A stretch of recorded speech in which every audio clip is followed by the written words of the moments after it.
Bonjour tout le monde et bienvenue dans votre horoscope pour la semaine du 22 mars 2021. Donc la semaine passée, ça a vraiment été la mise en place du printemps et des nouvelles énergies. Cette semaine, il n'y a pas nécessairement beaucoup de mouvements. Tant que ça, il y a la Lune évidemment qui va passer entre le Lion, la Vierge et la Balance. Mais les autres planètes sont vraiment installées dans leur signe. Donc, on a Vénus, le Soleil qui sont en Bélier, on a Neptune qui est toujours en Poisson, Jupiter, Saturne qui sont en Verseau. La table est mise pour un certain temps. Et donc, on va voir comment ça se déroule pour cette semaine. En commençant par le 22 mars. Alors, Vénus, qui est les plaisirs, les relations, va venir être conjointe au Soleil. Elle a déjà fait une conjonction la semaine dernière avec le Soleil en Poisson. Là, elle vient faire une conjonction en Bélier. L'énergie du Bélier, c'est une énergie de feu comparée à celle du Poisson qui est une énergie d'eau. Donc, ça va être beaucoup plus fougueux, beaucoup plus instinctif, beaucoup plus... pas léger, mais tu sais, comme fun. Ça va vraiment être une question de fun. Peut-être que Vénus en Poisson, on peut la voir plus comme les relations en profondeur, tu sais, comme plus émotionnellement investies.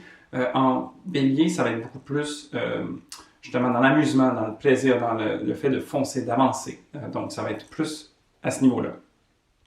Encore une fois, si deux planètes qui sont proches, comme le Soleil et Vénus, qui sont très très proches ensemble, donc en conjonction, souvent on va dire que la planète Vénus est brûlée par les rayons du Soleil, ce qui invite plutôt un mouvement vers l'intérieur. Donc c'est encore une fois la relation à soi, puis vraiment comment on se fait plaisir à soi-même, qui est plus mis de l'avant dans cette conjonction-là.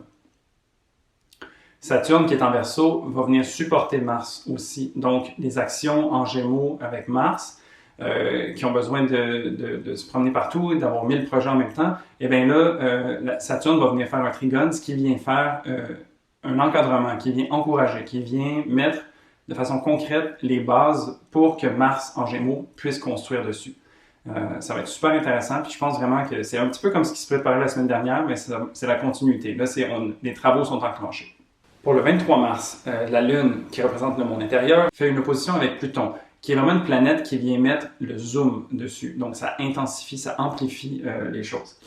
Et puis, c'est aussi une planète qui transforme. Donc, ça va se manifester peut-être comme une certaine intensité émotionnelle, une espèce de regard vers l'intérieur qui est peut-être poussé ou axé, qui va vraiment dans les détails fins.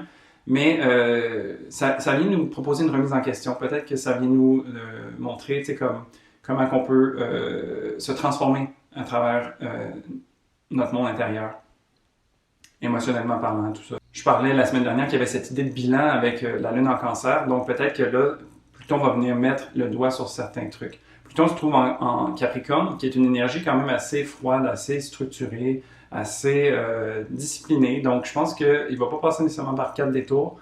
Le bilan qu'on a fait avec la Lune en Cancer, qui est beaucoup axé sur l'intériorité, sur le foyer, sur la famille, tout ça, Pluton vient vraiment mettre le doigt sur les choses qui ont besoin d'être transformées. Plus tard dans la journée, la Lune va passer en Lion. Donc, le Lion, c'est vraiment la créativité, c'est le cœur d'enfant, c'est vraiment s'amuser, c'est aussi un élément de feu. Donc, cette semaine, il va quand même avoir beaucoup plus de feu comparé à il y a 2 semaines où est-ce que c'était hyper poisson, avec beaucoup d'énergie d'eau. Là, on tombe dans des énergies beaucoup plus feu, plus légères, plus amusantes, plus où est-ce qu'on a envie de pas trop se prendre la tête. On a envie de faire des choses beaucoup plus. Puis, avec Vénus et le Soleil qui sont là, qui parlent de l'ego, qui parlent du plaisir, qui parlent de tout ça, bien, ça nous dit vraiment comme, qu'est-ce que tu as envie de faire? Fais-les maintenant. Fait que vraiment, puis ça va passer sans doute par la créativité. Le Lion aussi, c'est un signe qui a besoin d'avoir une audience, qui a besoin d'avoir un échange avec l'autre, mais plus dans le sens d'être vu. Donc, vraiment, je pense que pas se gêner à exprimer son intérieur, tu sais, qui était peut-être un peu plus refermé avec le Cancer, vraiment ouvrir la coquille et laisser sortir ses émotions et sa créativité.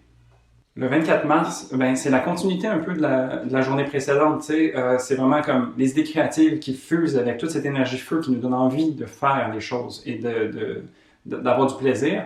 Et bien là, la Lune fait un sextile avec Mars. Mars qui est toujours en Gémeaux, mais qui est synonyme de l'action. Donc, Mars a envie de faire plein de choses, la Lune a envie de faire plein de choses créatives, donc ça va être un beau mix ensemble pour venir concrétiser puis mettre en action tout ce désir de créativité.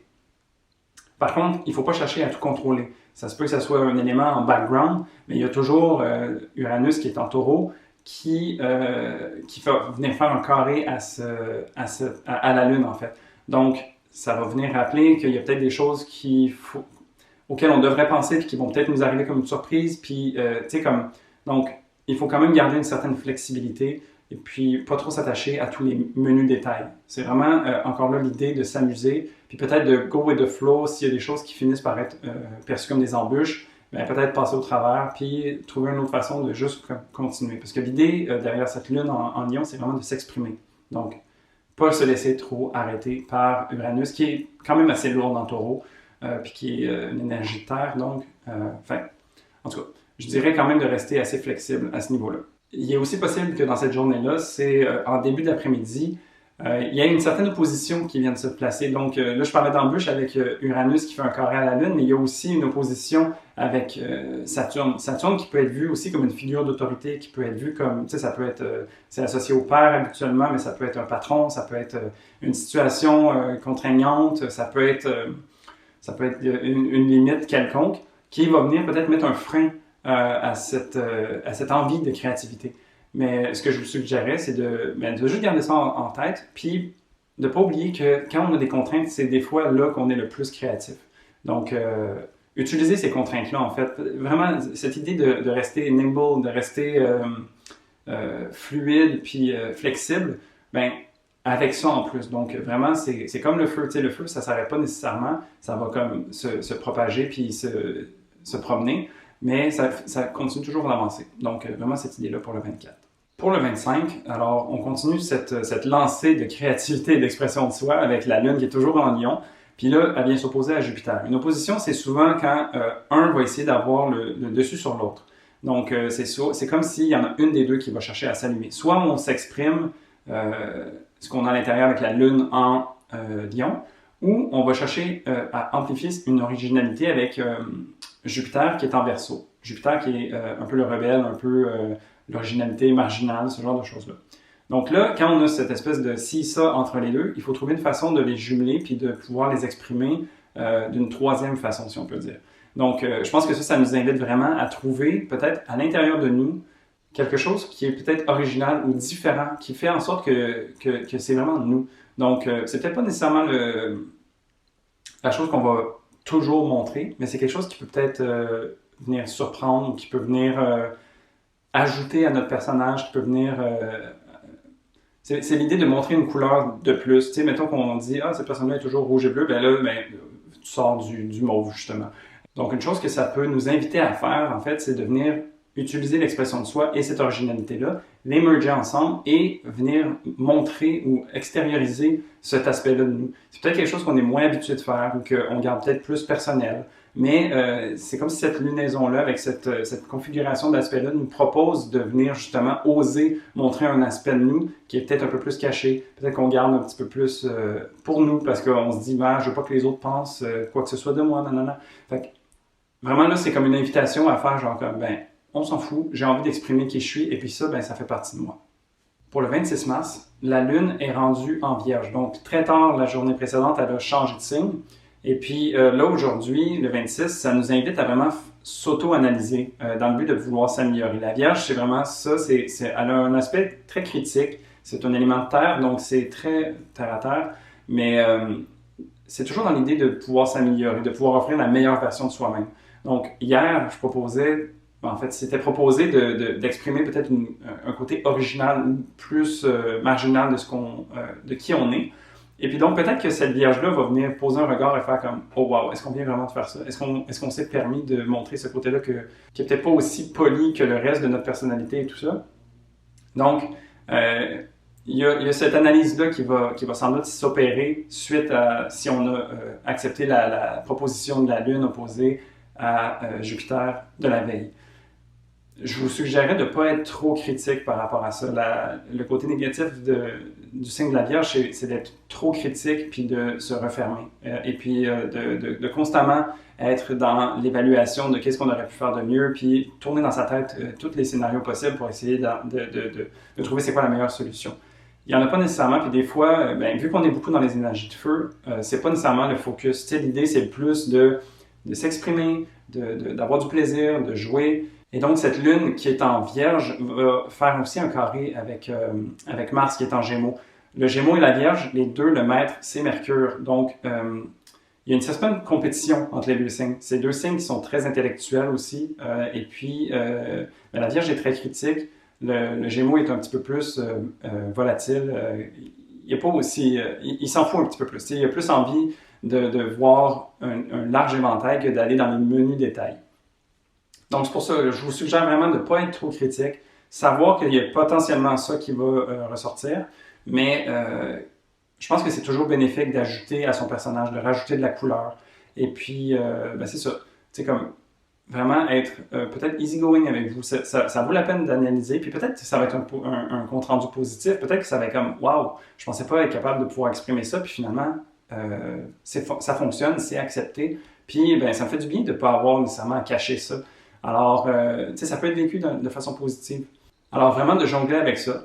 Puis, tu sais, comme en arrière-plan aussi, il y a Uranus qui continue de faire sa magie. Puis, ben, étant donné que Uranus est en taureau, elle fait un trigone avec la Lune qui est en Vierge. Donc, la Vierge va peut-être aussi être un petit peu surprise. Tu sais, genre, peut-être que la Vierge s'attendrait à justement faire comme « Ah, on n'aurait pas dû faire ça. » Mais il y a comme quelque chose en arrière-plan qui fait comme « Oui, mais tu sais, comme c'était le fun pareil. » Tu sais, il y a ce contrebalan-là qui vient s'installer. Fait que je pense, somme toute, permettez-vous, et puis ben, faites le bilan, puis après ça, il y a toujours moyen d'ajuster. Il n'y a rien qui est coulé dans le béton, puis je pense que c'est un signe mutable aussi, la Vierge, donc c'est un signe qui est capable de se modifier, de se modeler, de s'ajuster, donc vraiment, allez puiser dans cette énergie-là.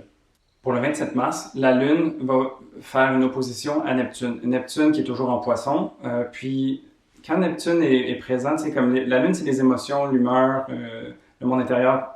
Et puis Neptune, ça vient comme mettre un brouillard, un petit peu une confusion.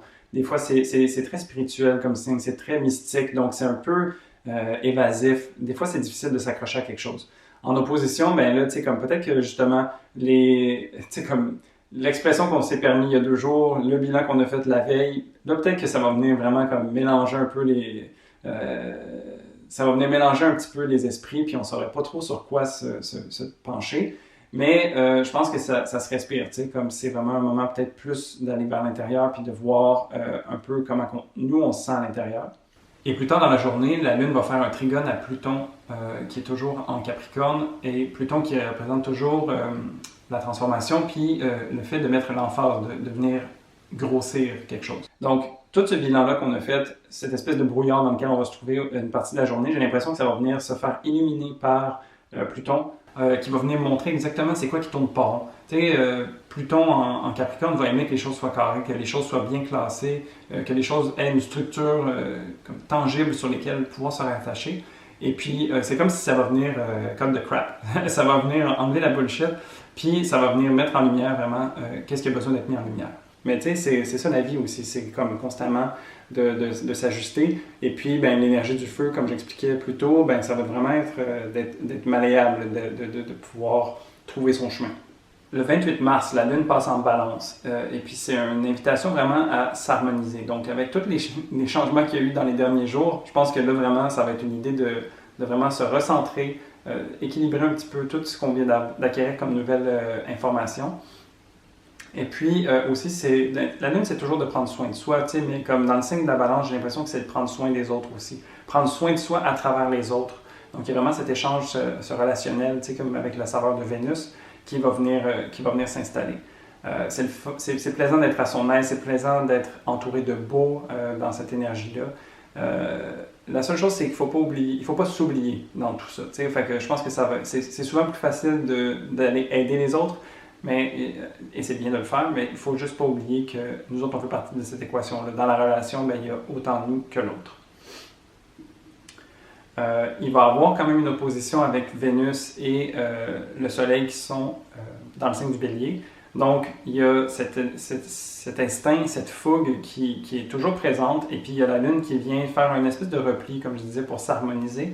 Et donc, il ne faut sans doute pas nécessairement se couper de ces instincts ou se couper de tout ce feu-là qui vient nous habiter depuis les derniers jours. Je pense qu'il faut trouver peut-être où se trouve le feu à l'intérieur de nous.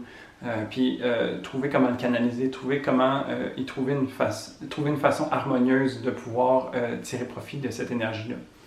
Parce qu'on a toutes les énergies, on a certains signes, mais on a toute la carte du zodiaque qui se retrouve en chacun de nous. Donc c'est vraiment cette idée de trouver comment doser chacun des éléments, chacune des modalités qui construit un peu notre personnage, notre identité et qui on est. Et puis il y a la Lune qui va faire un trigone à Saturne, donc la structure, le concret, et à Mars qui est en Gémeaux. Donc, vraiment, encore une fois, comme cette idée de repli pour harmoniser les choses vont se créer et se manifester à travers l'action dans le concret. Donc, vraiment, je pense que ça va faire une belle façon de closer la semaine, de vraiment faire, comme on est dans les nouvelles énergies, on est dans le printemps, tout se met à bourgeonner, puis là, c'est vraiment comme ça s'installe, ça se positionne, et puis, ça lance vraiment pour la suite des choses qui va couler de tout ça. Pour la semaine prochaine, ça continue dans le même sens. En fait, c'est vraiment comme l'astrologie des prochaines semaines va vraiment comme couler dans un sens, puis on se laisse porter à travers ça. Il va quand même avoir le changement de signe de Mercure, donc on va avoir passé au travers de toutes les énergies poissons avec Mercure et on va tomber dans le Bélier. Donc les communications vont être encore plus directes, plus fougueuses, peut-être plus sharp. Mais ça va faire du bien. Ça va continuer cet élan dans le fond du printemps qui continue sa charge et tout ça. Et donc, ça fait pas mal le tour de l'horoscope pour la semaine du 22 mars. Comme on a vu, c'est finalement beaucoup d'énergie de feu. C'est vraiment l'énergie du printemps qui se manifeste. Ça fait du bien. Puis moi, je dis qu'il faut en profiter pour vraiment utiliser ce feu intérieur puis le manifester. Donc, si vous avez aimé la vidéo, n'hésitez pas à mettre un pouce, à écrire un commentaire ou vous inscrire à la chaîne. Et puis moi, je vous dis à la semaine prochaine pour un prochain horoscope. Salut!